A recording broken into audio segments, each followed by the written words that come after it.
Bonjour à tous, bienvenue dans ce nouveau journal sur CFPJ Média. Bonjour Sacha. Bonjour Audrey, voici les titres de cette nouvelle édition.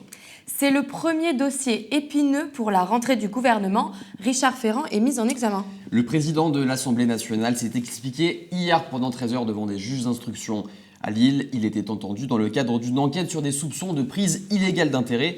On parle de l'affaire des mutuelles de Bretagne. C'est cette même affaire qui avait poussé l'ancien ministre de la Cohésion des Territoires à quitter son poste en 2017. Richard Ferrand n'entend pas démissionner. Un vendredi noir attend toute l'Île-de-France. Oui, une grève de la RATP s'annonce très dure. La direction prévoit de fermer 10 lignes de métro, les RER A et B, les bus, mais aussi les trams seront perturbés. Alors pourquoi cette grève, Audrey ? Eh bien parce que les syndicats protestent contre la réforme des retraites. Le Premier ministre Édouard Philippe doit exposer ce matin le calendrier et la méthode de cette réforme devant le Conseil économique, social et environnemental. Édouard Philippe sera d'ailleurs l'invité du JT de 20h sur TF1. Voici un geste qui pourrait bientôt disparaître aux États-Unis. Donald Trump envisage d'interdire les vapoteuses contenant des liquides aromatisés comme la vôtre, Audrey. Elles deviennent de plus en plus populaires auprès des jeunes.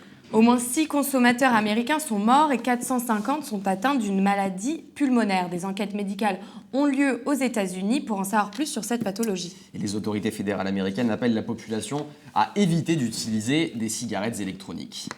La vie de nos abeilles aussi est en danger. De nouvelles substances néfastes pour les pollinisateurs, comme les abeilles, vont être interdites en France. 5 substances avaient déjà été interdites en septembre dernier. La consultation publique sur ce décret durera 3 semaines pour une interdiction effective d'ici la fin d'année.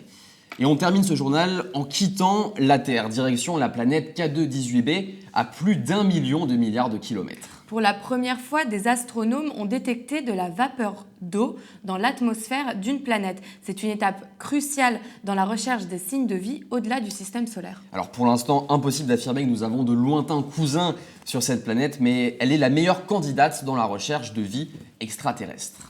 Merci à tous de nous avoir suivis pour ce Flash Info. On se retrouve dans un quart d'heure. À bientôt.